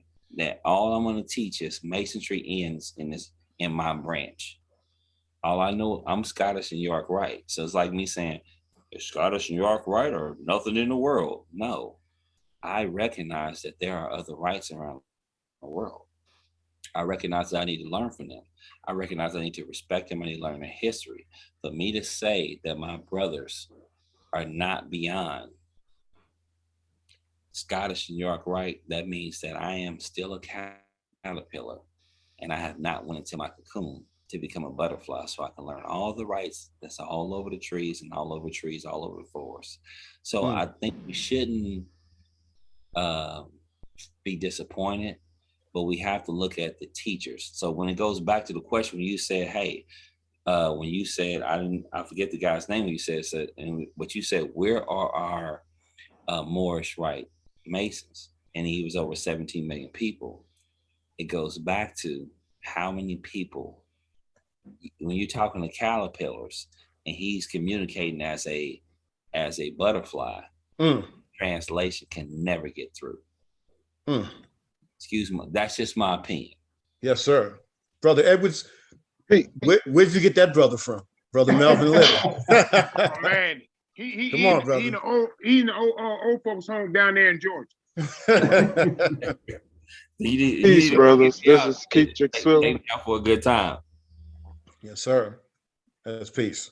So look, we got about 30 more minutes left in here. If anybody else wants to bring forth a conversation, because I mean, right now, what I've seen and what I've learned in regards to what Brother Little has just said, he's really just summed up one transition to the next, and it's still a butterfly, no matter how you chop it up. You know, and I like the way he brought that full cycle. There was a question. Peace, brothers. This is Brother Spiller. Go for it. I'd like to speak on the questions that we've been talking about tonight. I will, if I may, to simplify it in my way, in my opinion, when we were talking about passage rights, we all kept going to the right. Was this right? This right, but at the same time, our brothers kept all saying we're one. You getting passage. If you just stop at passage, it's giving you a passage to your brother's right. No, you didn't study this brother's right. You wasn't Irish or you wasn't French. No, you was more, but or Moorish. It comes together. It's as one. That's how it became so strong. That's how the network worked, because you got this information from this brother. You got this information from that brother. You understood how to work that together. It's like the world at one point, it was together, wasn't separated. Yes, it got separated, but That's right. in that separation, it just spread the network around. You was just easy. Oh, well, since they over there, what did y'all get and pick up? Well, we got this over here. Let's bring that together. It's still this one. That's still our brother. That's still brothers. That's right. It shouldn't be a real confrontation on who was there or who was first or what mattered first. And it's all in everything. We're still one. We understand, and that's why we're having these conversations. That's why we're talking. That's why we're communicating with each other, because we're helping each other at the end of the day grow together. And that's my piece, brother. That's right. That's right. Brother Muhammad, with all due respect, brother, and with the interest of time, we can't sail without the women. I'd like to just call the OMS to the floor. Do your thing. Peace. I'm going to call Sister Audrey, Sister Barbara, Sister Gabrielle, Sister Kronda. Peace, sisters, OMS. And the question has been put, what is the OMS? He calling the first guard. Come on, brother. Come on, brother. Sisters, OMS. Peace. Peace. Peace all day, and peace and fraternal greetings to everyone who's tuned in to this podcast tonight. I'm Sister Audrey V, Duriuma of Queen Nefertiti Osla #1. And thank you, Tony Muhammad, for this invitation. Your show is relevant, timely, and your topics are on point. And when it comes to this topic on Freemasonry, your show is viewer friendly, sir. And congratulations to you. Thank you. Peace and greetings to my OMS and OES sisters. And peace and greetings to Duriuma Linda King. Peace and greetings to dual jurisdiction Grandmaster Brother Raymond Edwards. And peace and greetings to the ancient Free Moorish Rite Supreme Grand Commander Alim El Day. Thank you. Peace. The OMS, as we all know, is the Order of Moorish Star. And it is the woman's component of the ancient Free Moorish Rite. If I could be brief in the interest of the time, allow me to say this. First of all, the OMS is for couples. A single man cannot obtain the OMS degree. But when a married woman becomes OMS, her husband, if he's a Moorish Rite Freemason, he automatically obtains the OMS degree because his wife is OMS. However, a single woman can obtain the OMS degree, but again, a single man cannot. So for men, if you don't have a date, you can't come to the party. Come on, sister. Come on. Come on, Sister Audrey. My God. Look, I'm going to get this, sister. You got to come back and just do your thing. Yeah, you Sister Order Morris Star, you got to come back with some sisters and do your thing and let the brothers be quiet. How about that? That's right. That's right. The floor, I mean, I'm serious. I'm going to give you the whole floor. I mean, we can ask questions, but it's your show. I'll turn it over to you. You know, if I can say something, you know, York and Scottish Rite Masons don't talk about that. It used to be dames in the lodge, and in 1723 they voted them out. Yeah, come on, bro. They don't like to talk about that. That's like taboo. And they said, huh? Well, it used to be dames that used to run the lodge too as well. But when they changed up, when they formed in 1723 and they had their meeting, they decided to vote women out of masonry altogether. But these are things that York and Scottish Rite Masons don't like to talk about. But these are things that I accept that it happened. I'm not saying it was right. I think it was wrong in my opinion. But most have no idea that women used to be all through the lodge as well as men. They were voted out. They were. Yes, sir. This Thank you, sir. is a fact. But Brother Melvin, that's from the history of women being demonized. Well, because what they I'm are. saying is that's the history of York and Scottish Rite. Really, York Rite and Scottish Rite jumps off the back of the York Rite, but we don't like to talk about that. That is like taboo. Yeah, brother, we're still trying to hear from a few sisters. Okay. Yeah, because I wasn't done with that last sister. She said peace. Peace. She Yes, ain't sir. peace. You ain't Yes, out, sir. sister. I need to hear some more. Yes, sir. I'm pausing. Yes, but in all candor, here is the teaching and learning arc of the Order of Morris Star, and its concept, as well as its practice, is called the complementarity. Okay? And without saying too much, the complementarity treats the natural order of duality. Earth and water, moonlight and sunlight, and man and woman. Come on, sister.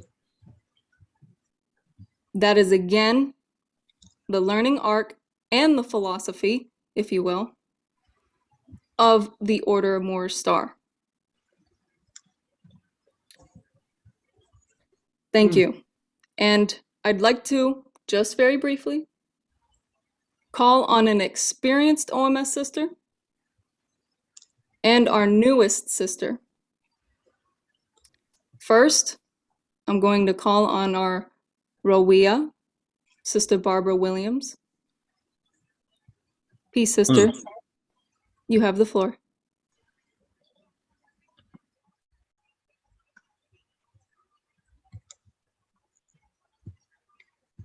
Is she muted? Peace. This is Brother Eddie Williams. I'm the compliment of Sister Barbara Williams. She is currently attending our granddaughter. However, I am on the line. Peace. Peace. All right. And sister, thank you, Brother Williams. Sister Audrey, who else were you going to call on? Peace. Thank you, sir. Okay, so we have our next sister, Gabrielle Speller, and she's our newest and one of our brightest sisters. Peace, sister. You have the floor. Peace. Peace, brothers and sisters on the call tonight. So in my eyes and my view of complementarity thus far that I've gained, the word complementarity in its base form is pretty much complement, and that means to complete. So in my view in life, you try to give 100% into everything that you do, but even when you're giving your all, sometimes you fall short. And that's where the complementarity comes in when it comes to playing in my life. Although I am new to the Rite, the one thing that I have learned thus far through the studies that I've done so far is that I try to take the word in the simplest form from the root of the word and build on understanding of that word before I add the affixes. And after getting a good understanding of their root word, that's how I'm learning to walk in and implement the complementarity into my everyday life. So for me, I'm younger, so I've been growing up in the peak of the era of like women empowerment, and it's pretty much opened up my mind to be and do everything that I want to do. But in the same breath, it takes away from the fundamental basis of the complementarity, because although women are being uplifted to do anything, it's a mind shift taking place at the same time to do everything alone, negating the complementarity at its core. So now that I'm learning to walk with the path of the complementarity with my husband, it's teaching me that two different things can come together regardless of the weaknesses on each other side to be complete in everyday life. And that's how you can give 100% of yourself in everything that you do. So with your the best things in life, pretty much for me, such as the making of a human, for example, it can be done without two completely different things, meaning man and woman, whether it's physically or through the game mates coming together to create life. So when you're walking through life, why would you do anything, other than come together with your other half? So that's kind of what I've learned so far with the complementarity. And like I said, I'm new and I'm still studying and growing, but just through me walking this thus far, it has shown a new way of life, a better life. So that's my piece. Peace. Peace. Thank you, sister. Peace. Thank you, Sister Gabrielle. And peace. We'll call on another experienced OMS sister, Deanna Ward. Peace, sister. You have the floor. Peace, sister. Peace to the sisters on the line. Peace to the brethren on the line. Thank you so much for, allowing us to be here. I've been a part of the Order of the Moorish Star for pretty much a year now, right? I'm right at my year's mark.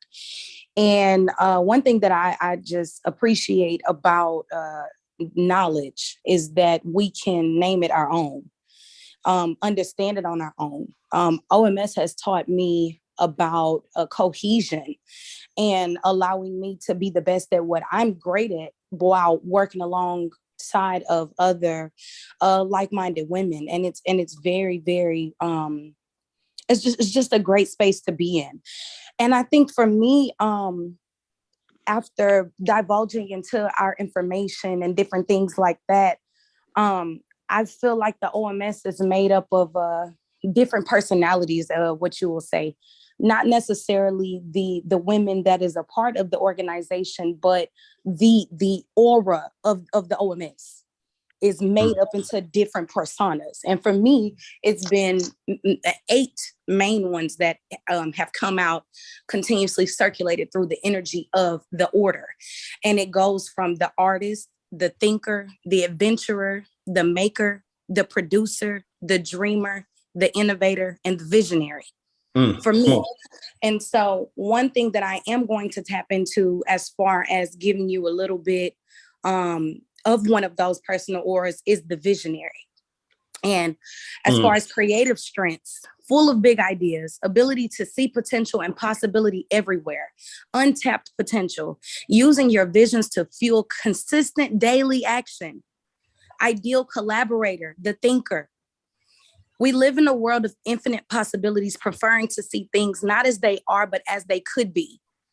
You know that life is limited only by the boundaries of your own beliefs, and you're driven to push the limits of, well, everything.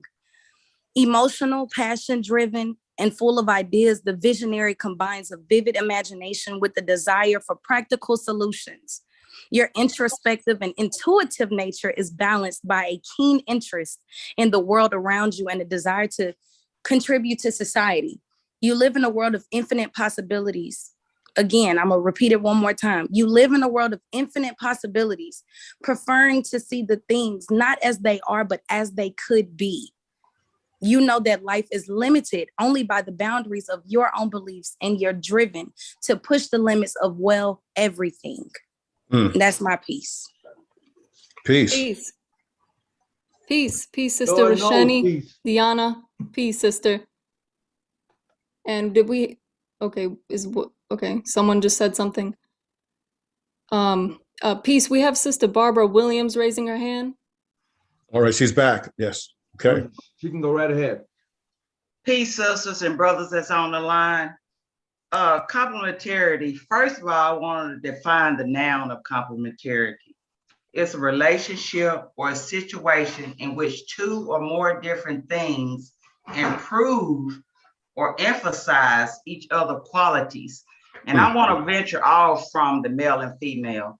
I want to recite a quote that my Supreme Grand Commander quoted, and that's of the blade of grass.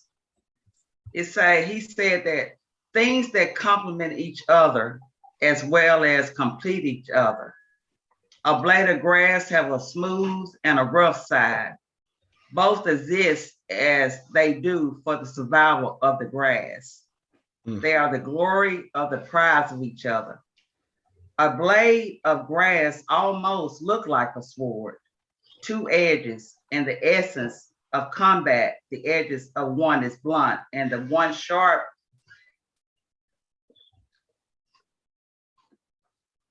I'm sorry, it's sentimental to me. Two edges of the essence of combat, the edges of one is blunt and the other one is sharp. Grass on one side is furry and the other side is smooth. The furry side directs water to its roots and captures airborne things, nutrients, or insects to feed on. The smooth side extracts energy from the sun, energy, and it absorbs and reflects the colors of the rays that hits the objects, and they are either absorbed or repelled. And we look at green because of the chlorophyll as well. That right there, the blade of grass, I never looked at the blade of grass like that.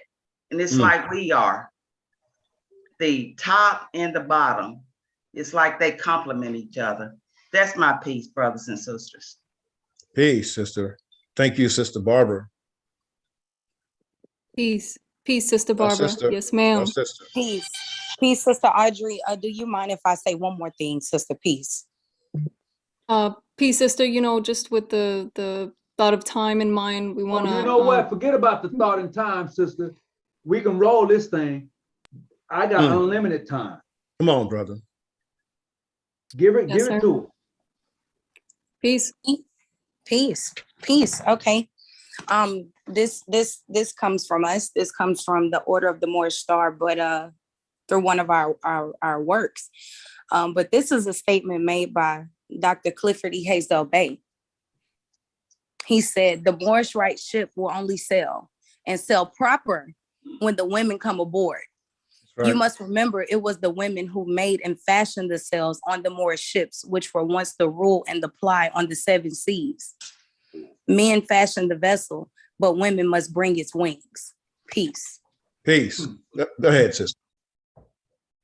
Peace. That's right.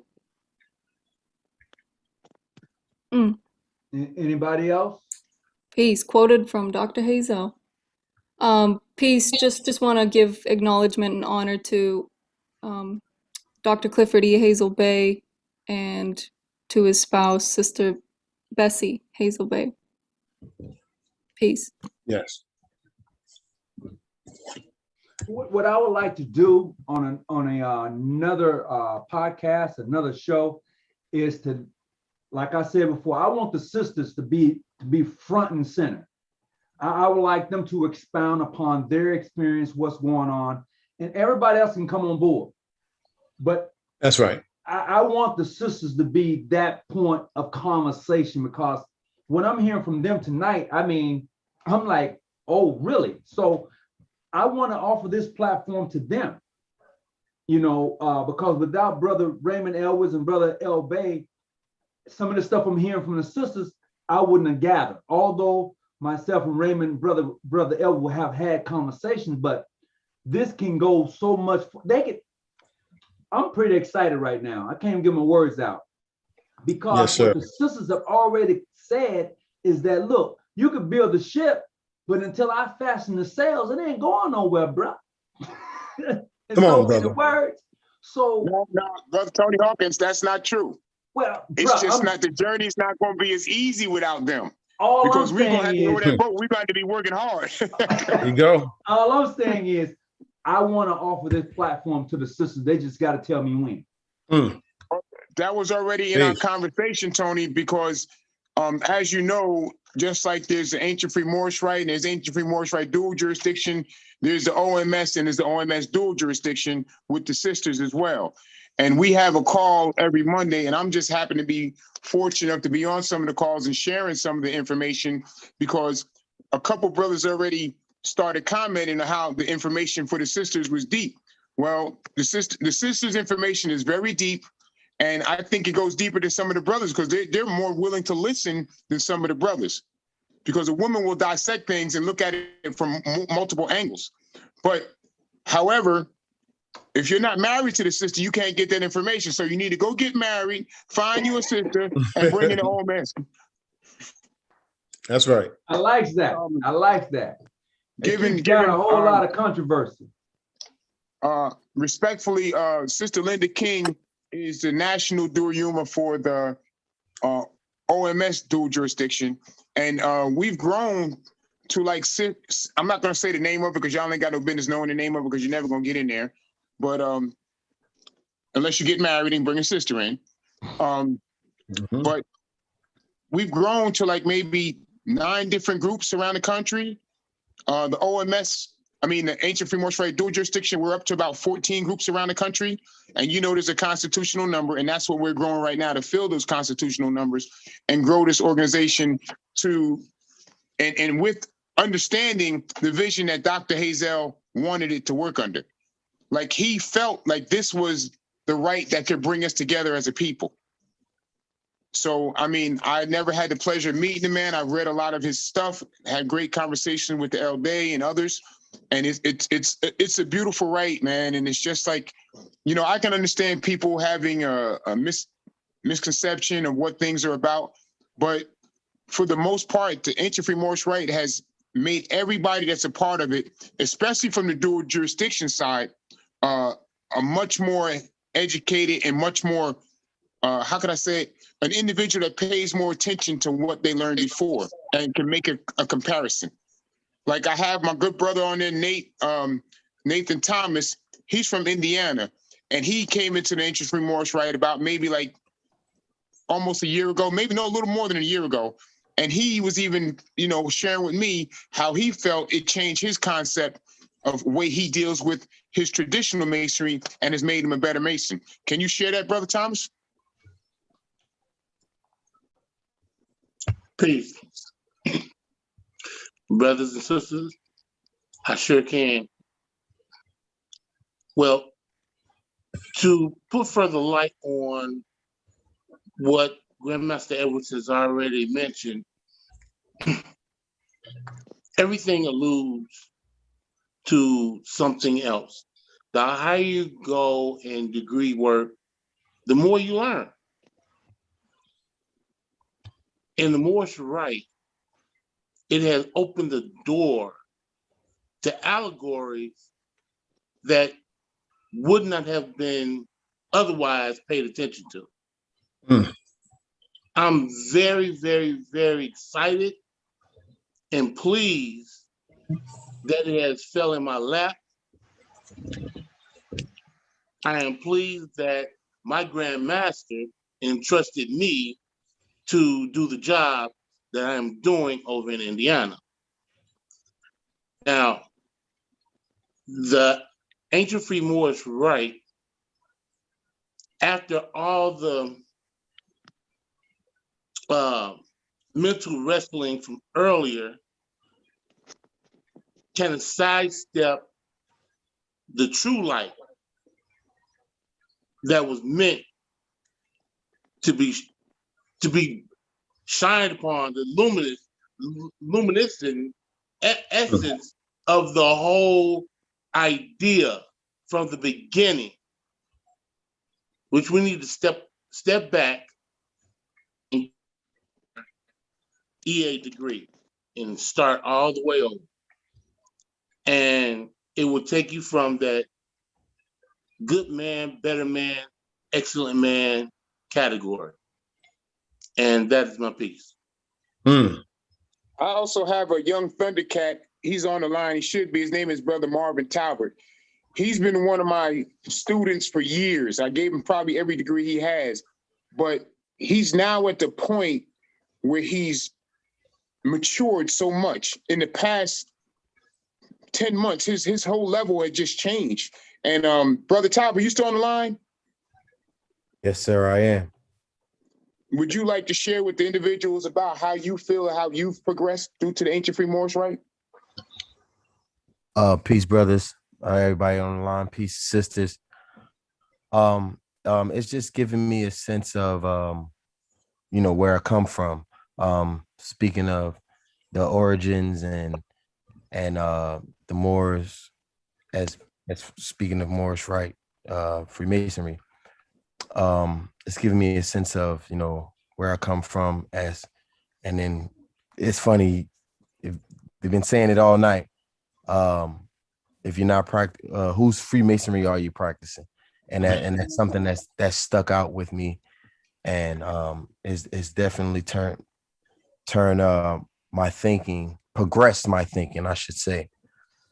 And I commend Brother Raymond Edwards. Thank you for introducing this into my life. And and that's my piece on that. I'd also like to add, when it comes down, like a lot of you folks that are just like say ancient free Moorish rite, when it comes to traditional masonry, there are so many different grand lodges, so many different supreme councils, so many different congresses. It's all been such a huge fight on who's first, who's, affiliations. I'm Prince Hall, I'm PHO, I'm this, that, and the other. But in the ancient free Moorish rite, we have 7 supreme councils that work together in the ancient free Moorish rite. Dr. Hazel's vision is coming true. Come on, because brother. now Tony Hawkins will tell you, Tony Muhammad, we were the ones that implemented the John G. Jones reunion that was supposed to bring a bunch of Masons together. And guess what? The president generals couldn't get along. That's why it went nowhere. So now that's why when I explained to the LD, I'm going to speak to Grand Masters. Now, when we have calls, there's calls for members and there's calls for Grand Masters. The Grand Masters get on the call. We've created such great relationships that we now travel to each other's sessions to support each other. That was unheard of. So now it's more than just us learning a craft. It's bringing us together collectively as people that practice the same art. That's my piece. Peace. Yes, sir. All right. Anybody else? Sir, peace, brothers. This is Brother Aket. Peace, brothers. Peace, everybody on the line. Peace, Brother Muhammad. Peace, Grandmaster Raymond. Grandmaster of Dual Jurisdiction. Peace to the LD. Peace. Peace, sir. And honors to our avatar, Dr. Clifford A. Hazel Bay, and his complementarity, Sister Bessie Hazel. I want to, acknowledge all the ancient free Moorish rite Masons on the line, all the ancient free Moorish rite dual jurisdiction Masons, as well as all other Masons and the audience that is here as well tonight. And thank you once again, Brother Muhammad, for having us and hosting this call. I will say and just add, because I know with due respect to the time, I did want to put this because this was said on the first meeting, which I did not hear tonight, but I think it's a vital part that we have to talk about and we have to put on the floor. And it was a pivotal point on the last meeting, and that was our rituals. We know that a rite is a rite because of its rituals, and the ancient free Moorish rite has its own rituals. So that is a very, very important point that we all must understand. And as well as I heard, talk about nationalities, jurisdictions, cultures, and the main point that we stress in the Moorish rite, and this is vital to who we are and vital to our walk, is that we're not so much concerned with skin color. We're not so much concerned with skin color. And this is a vital point in the Moorish Rite, but we're more concerned with mind color. Come on, brother. Because that is more noble. So in the Moorish Rite, you're going to see brothers from different nationalities, different ethnicities, different faiths, different religions. But as the brothers have mentioned, Grandmaster Raymond L. Day have mentioned today, we're dealing with the nautical sciences. And Brother Raymond is bringing you brothers are getting on the ship. And you know, you brothers hear me talk about this all the time. What is the fundamental tenet of us being on the ship? Is that what? We all depend on each other. Safety afloat, baby. Brother, how are we going to get back to land, Brother Raymond, if we have not successfully went to our destination and not just got there, but what? Came back. Come on. And in today's time, we know that what? Our number one enemy on the sea, it's not so much the sea. It's not so much the elements and the storms, even though those things are going to come. But we, like you said, safety afloat. We prepared for that on land. That's Why right. do you think we have a brother getting those landsmen ready? But what is the number one thing that can take us all out? And that number one thing is mutiny. Us turning against each other, eating each other. And in the ancient free Moorish Rite, there isn't of that. Because you have to weigh those waters as an Asiatic. Come on, brother. Before you can board the vessel to sail with the Muwahids. Come on. So wading those waters is not an easy task. It's not an easy task. And I love that the tenets of the ancient free Moorish Rite is coming out. For me personally, and I'll just say quickly, when I came into my realization in spiritual understanding, I realized that one, I needed to know a little bit about everything. Here's Freemasonry. And two, I needed to be able to practice something that was universal and was God sent.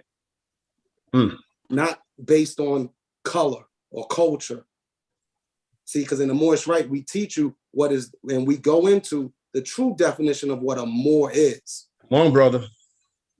How can I hate my own family, my own relatives, my wife, my children, because of complexion, because of ethnicity? See, in the Moorish Rite, and this is what I love about this Freemasonry, and we get into it, and we'll get into it in the history, is that the Moors did what?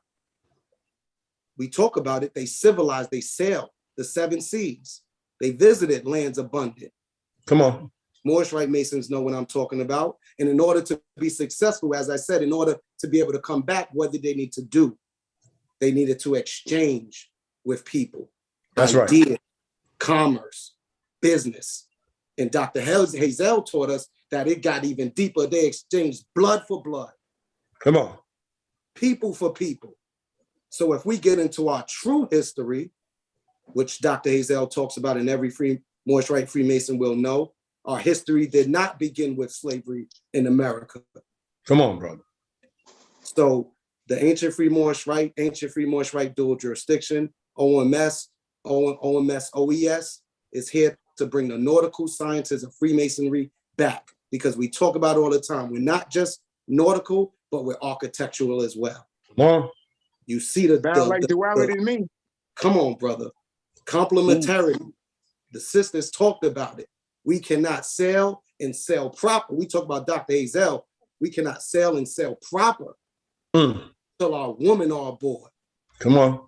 And like Grandmaster Edwards said, you try to get across the Atlantic Ocean with just oars. You try to fight 100-foot waves with just oars. Come on. See, it's a spiritual thing about catching the wind. Come on, brother. Spiritual thing about it. So I'm not going to go on long, but I just, and I heard it said, I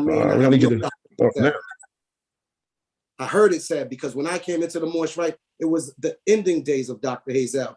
And we'll go into the story. I got invited to the funeral. I didn't go. Why? Because I was just in the Moorish Rite. Still wasn't trusting. I come from Brooklyn. I tell about it all the time. I don't trust too much like that. Come on. You know what I mean? I come from it. So, all right, I ain't trapped, but when I bring that up, I bring it up to say You know Dr. Hazel because you know the L Day. You know the L Day, and the L Day abides. And I tell them all this all the time. You know, in the Moorish Rite, this is about people's lives. This is about spiritual lives, because we ain't worried about all the other stuff. We worried about our connection with the Creator, because I said all the time, when that last day is here and you have to take that last breath, I feel in the Moorish Rite, we're going to have no regrets. Come on, brother. And aren't we lucky? Aren't we fortunate that the Creator made that last breath to do what? Not go in, but go out. So we sail northward. Come on, brother. Spiritual divine order. Dr. Hazel is all over this order. Everybody That's here spiritually in tune with this thing. We take cousins. We love Brother Calvin. Brothers coming in having questions. That's right. Who is the Moorish Rite? Yes, that's right. Because we're taught to respect our brothers. Come on. Come on, brother. Come on, brother. If and kin. That's how we're rolling. Respect. Because that's what we demand. And guess what? If you don't, and this is coming right from Dr. Hazel, and the L Day can tell you, it's going to come a day. It's going to come a day that those who do not accept us, you will be lucky if we accept you. Accept you. Come on. Come on, brother. Come on, brother. And it's not even going deep like, oh, we all this. No, because this is a spiritual order. And if you're not about that last breath, you could go what other way, and we respect you for it. Yes, sir. So all I have to say is the sea awaits. The sea awaits your inevitable return. You know, we're on Facebook. I want to talk about, heard about membership. You know, we're going to be in California. You know, Texas, we have our Jariah, Clifford E. Hazel Bay, Jariah #1. First Moorish Rite Jariah, named Jariah. We'll be in Florida. The Moorish Rite is here. Ancient Free Moorish Rite dual jurisdiction is here. That's it's right. Time to come to the sea. You've heard of the website, www.A.F.M.R/MoorishRite.com.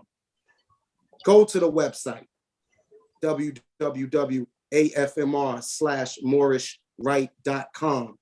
Check us out. Visit us on Facebook, Ancient Free Moorish Rite OL Forum, or the Ancient Free Moorish Rite Freemasonry. See what we're about. Look under the hood. But here's the thing about it, and the other day talk about this all the time, and you said it the other day. We may be the new kid on the block. We may be the new hot thing, but you ain't just coming, and you heard the sisters, you ain't just coming looking up under our skirt. Come on. Come on. Yes, sir. I like you ain't that. coming just pimping us out, taking us on a nice dinner, showing us all these degrees and all these accolades, and we supposed to lay down for you. I don't want to be pretentious, but we know the deck we stand on. Dr. Clifford E. Hazel Bay. Come on, we brother. know about when we talk about the names of our ancestors, we don't talk about them in vain. Come on, brother. Or Angelo Solomon, restructured Freemasonry. We want to go to history. And I end on this. Nobody has still answered the question the L Day put out there early. Still crickets on it. You ready for the Moorish Rite? Get your breathing apparatuses, get with the brothers, and let's get to the sea. Peace, brother. Peace, brother. Yes, sir. Come on, brother. Sister Barbara Williams had her hand up. Go ahead, sis. It's my brother. Peace, brother Thomas, as well. Good to meet you, brother Nathan. Peace, beloved. Peace, brother Cat. I reiterate that. That's that complementarity, because that's what we stand by. That's who we are. You know, everything that we learn is for a reason and a purpose for the new generation. That's right. Everything that we spill out, everything we talk about, you got to think about the new generation. That's my piece. Peace. Come on, sister. Peace, sister. Anybody else? Well, I'm going to go ahead and call it a night. And I hope and I pray that those who was watching, those who participated, got something out of this. I would say, man, this has definitely been exciting for me. And I'm gonna go back to what I said earlier in regards to the sisters coming on and holding court. All they got to do is reach out and say when they want to do it, and it's yours.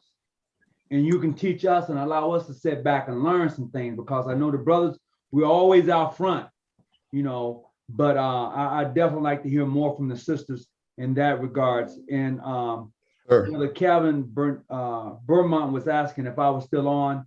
If anybody can reach out to him, let him know, yeah, we're still on, but we're getting ready to close shop. And we're going to do this again. We have to do it again. Brother Muhammad, this is Brother Aket again. I just want to say, because I know I said it, but we want to just reiterate it. You know, we respect you, brothers. We love you, brothers of the dual jurisdiction. Brother Muhammad, for having this platform. You know, it's all honors and respect. And as Moorish Rite Masons, it's about our heart, you know, and I always say it's about how you feel. So we're back about affecting feeling and change in this world. And this is what the world needs, you know, that unity in diversity. So I just want to honor you, beloved. Thank you, Brother Muhammad, and the sea awaits, beloved. Peace. Yeah, I can swim a little bit. I'm black, you know. He said, I can't dance, but I can swim. Brother Muhammad. Yes, Brother Little, before I get ready to go. I want to let everybody know, Brother Calvin is my brother. I love him to death. We always debate, but we always ain't the one accord. I got his back blindly. So I want to say that he craves to understand, and anybody can change their thinking, because even I can. So we always go into debate. I want y'all to know I love him. He loves y'all blindly. He is my brother, and y'all are my brothers and my sisters. I love y'all. Thank you. Yes, sir. Thank you. We love him too. Love you, brother. Thank you. With all due respect and everything was said, thank everybody for coming out. The Ancient Freemasonry Rite, I was given the honor and privilege to be assigned the task of being the National Grandmaster by the LDA. I was introduced to the Ancient Freemasonry Rite by Brother Jalil and Brother Israel, Grandmaster Israel.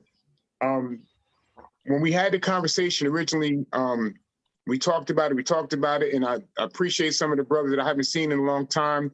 They were there when they first initiated me. Brother Aket, I think Brother Renee was there. I couldn't tell you who was there because they was doing some stuff to me, you know, I can't tell anything. But we had a great time, and this thing has been growing. It's like anything else, you have your bumps and bruises when it comes to growing and maturing, but it's really growing to something that we all really appreciate. And I really like to thank LDA publicly for giving me that opportunity and believing in me to get the job done. Because what we're doing is bridging the gap between traditional Masons and Ancient Freemasonry Rite Masons. So that's what the dual jurisdiction does. We introduce brothers to the Ancient Freemasonry Rite, and it's going so well. Brothers and sisters, I'm sorry, to the Ancient Freemasonry Rite in the Order Moorish Star dual jurisdiction. And if anybody wants to petition or has a conversation, my policy is I need to speak to the individual in charge in that state before it goes forward, because I don't believe in disrespecting any grandmaster. That's right. You know, it should always be something that's permissible in his jurisdiction, and that's what we do. So a lot of guys contact me, and I'm like, if you're not an Ancient Freemasonry Rite Mason and you're traditional, okay, I'll deal with you. But if you are seeking, then you use those websites and do what Brother Aket said. Go online and fill those out. But at this point in time, I just want to say peace and thank you all for attending and for your input. And with me, Masonry is not a fight. It's a debate, and it's a form of rhetoric that we're supposed to do, because it helps us all understand. I understand what Brother Calvin is talking about, and there's some things I agree with, some things I don't. It's okay. We can agree to disagree and still be brothers and be happy. And then after that, go fellowship. So thank you all for listening and watching. Appreciate Thank you, that. sir. If that just let a couple of people in and they're kind of missed out tonight, please do me a favor, hit that thumbs up button, subscribe to the channel. We talk about everything. If you've ever been on this channel before, man, this is not a limited platform to where you can just come on and say, well, I don't know. No, this ain't that type of platform. We talk about everything that is connected, because as Brother L. Bay said a little while ago, that dot is a connection. It's connecting the dots. And that's what we try to do here. We want to connect the dots. And That's right. With that being said, I'm going to let Brother L. Day take us out with some good words if he doesn't mind. And then we're going to call it a day. Yes, sir. Yes, sir. And Brother Tony Muhammad, great show once again, brother. I love you, brother, and I love what you're doing here. And you're going to always hear me say it starts with Dr. Clifford E. Hazel Bay. And I'm going to finish it. There were times we've been accused of deifying Dr. Clifford E. Hazel Bay. But let me just set the record straight. And this will be swift. He was a man, a human being, and he had all the flaws and foibles of everyday man. But he possessed an unwavering commitment to his cause and to Freemasonry and how he felt that Freemasonry could help his people. Now, we do memorialize his vision and his work. And Dr. Hazel was revered by many. And rarely was anyone irreverent in his presence. For those on the phone who know, Dr. Hazel was ever agitating his members, his constituents, getting us to do something about something, instead of just talking about things and doing nothing. Quick story, brothers were sitting around, they were complaining about the conditions in the neighborhood and about drugs and this and so on and so forth, and almost crying and boo-hooing about it, and the white man this and that man this, and Dr. Hazel said, well, stop talking and get up and do something about it. He said, if you don't like the junkie, give him something to do. If you don't like the gangbanger on the street, show him something better. Get up off your butt and do something. Stop crying like a bunch of sissies. That got me. It agitated me into action. And I want to say, Brother Muhammad, like what you were doing and what Brother Edwards is doing, Brother Edwards is doing an amazing job. And Brother Arquette, you were on it when you said that Dr. Hazel is in Brother Edwards' veins. There comes a time when the chips are down. And when that time comes, man and woman must stand up. We got to commit to a moral life of action and purpose. Stand on our square. But I'm talking to seasoned Freemasons now, right? You can't be afraid to take the first step. And brothers, we know what that first step is. I'm not going to go into the details of how we took it and which foot came first, right? It didn't matter. There was a reason why we stepped off on a certain foot, but that didn't mean that the other one didn't follow. You're on your square, but you take that first step. This is our honor to Dr. Hazel. We're not deifying him. We're memorializing his work and we're remembering him and Sister Bessie. For those, what, brethren, who have gone before us, who have gone this way before us. That was Dr. Hazel. That was Dr. Hazel and his wife, Sister Bessie. I will ever honor that. And I say to my brother Calvin, if I wanted to be another kind of Freemason, I couldn't do it because this is what my father and Dr. Hazel appointed me to. When the Creator calls, you have to answer. Doc used to say, the difference between a regular man and a prophet or an avatar or a messenger, he says, we all do the same thing. We got flaws. He said, we pick our noses, we do whatever we do. He said, but when God calls, we answer. So I feel you, brother. And I've taken a lot of scrutiny just for walking in these shoes. But the Creator and my spiritual father called me. And I will take all the criticism, wherever it comes from.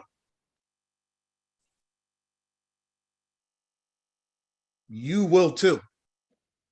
You will too, because you are answering the Creator's call in what it is that you're doing. And everybody's not going to like it, brother. But you're still going to answer that call that the Creator gave you. You're going to take that first step. And when you take that first step, you know there's another one after that.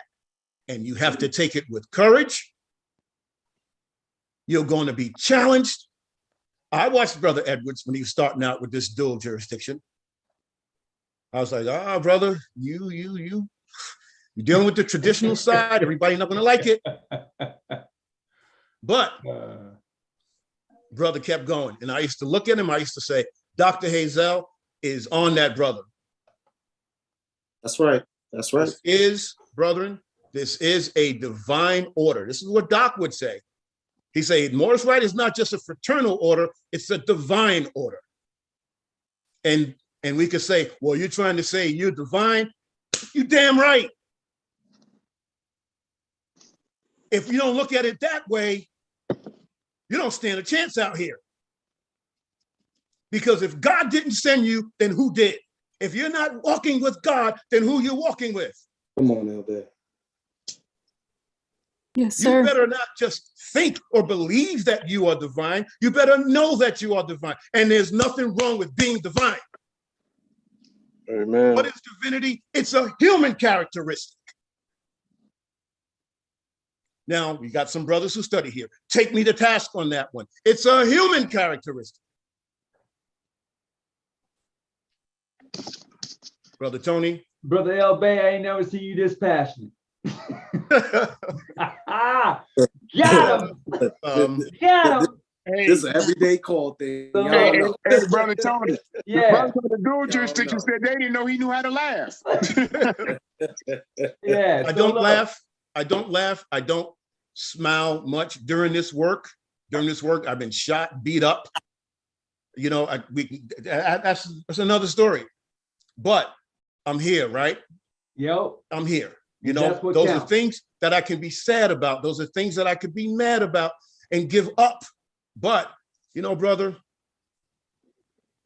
as we say sometimes, God is good. Mm-hmm. All the time. God is good, brother. You know, I'm still here and I'm going to give this. A brother called me today. He said, Brother Aleem, I hadn't heard from this brother, Brother Edwards. I hadn't talked to this brother in 25 years. He saw your show, brother. Brother Tony Muhammad, he saw your show. Uh-huh. He's a Freemason. He said, man, when I saw that, he said, man, I thought, man, in all these years, Brother Aleem didn't quit. He didn't stop. He didn't give up.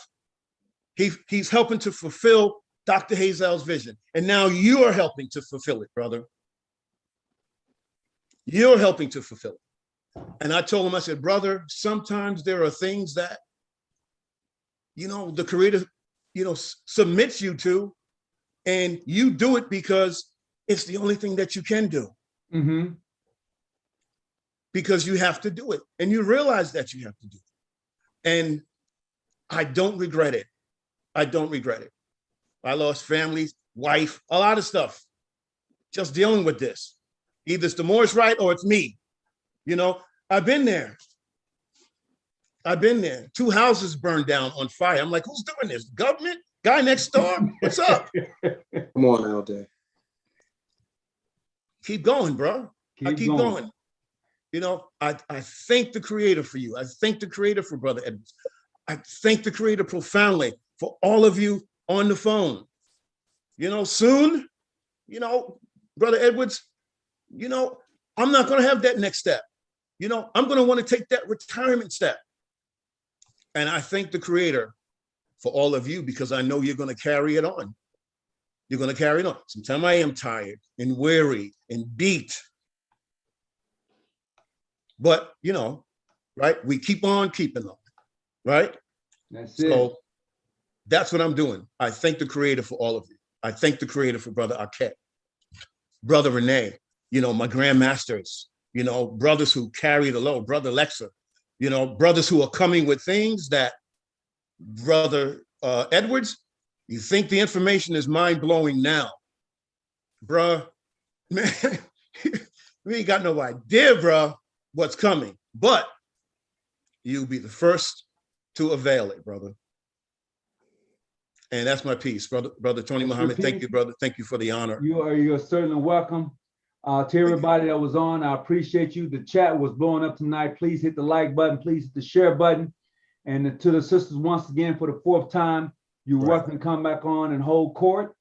With that being said, remember this: keep your light on, stay out the bushes. I'm not your study guy, but I'm here to help you study. Peace and be well to everybody. Peace and be well. Thank you. Good night, everybody. Good night. Peace. Good night.